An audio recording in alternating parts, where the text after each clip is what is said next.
Ayan guys, meron tayo ditong gusto na namang ibahagi sa inyo. Meron tayo ditong pinalambot na kamote.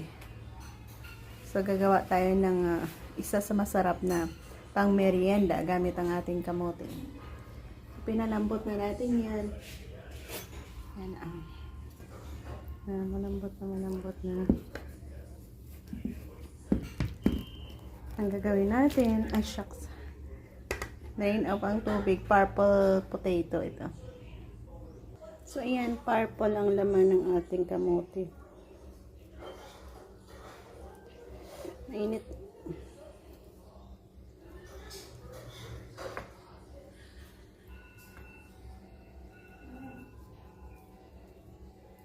Balatan natin lahat. Tapos nating mas-mash. Mag-add tayo ng condensed milk. Yan.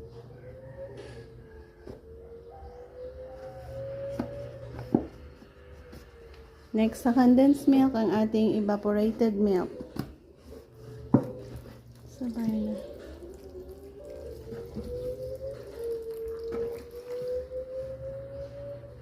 Purple sweet potato ito. Kamote.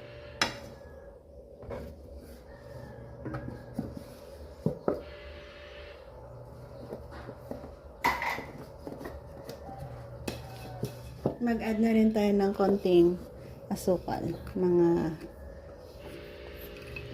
4 scoop lang. 4 spoon. Next, apoyan natin.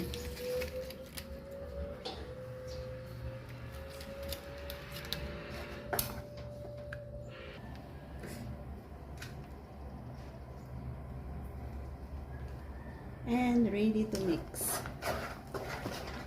Mix hanggang sa lumapot. Halo lang hanggang sa lumapot ulit.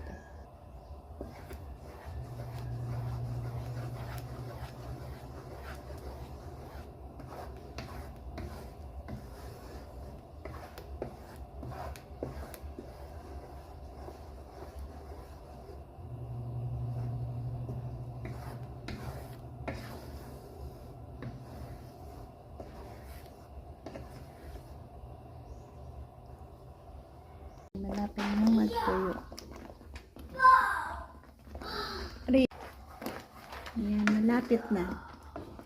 Continue pa rin tayo sa paghahalo. Non-stop halo hanggang sa mag-dry. Madali lang naman gawin, pero ang paghahalo natin, yan ang mahirap na part.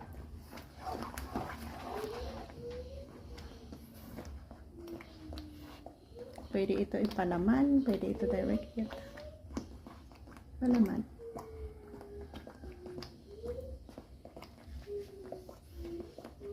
Try niya. Ang sakto sa paste.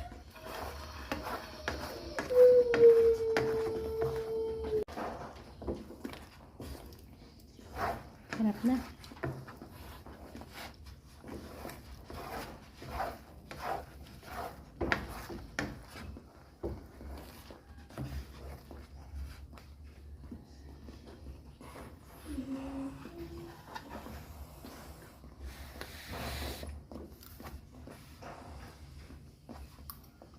Pag-dry namin.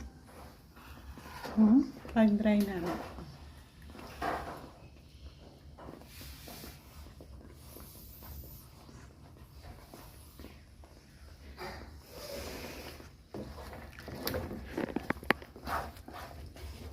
Yan guys, naibahagi ko na naman sa inyo ang paraan kung paano tayo gumawa ng ating kamote halaya. Sarap. Ito dyan. Tama.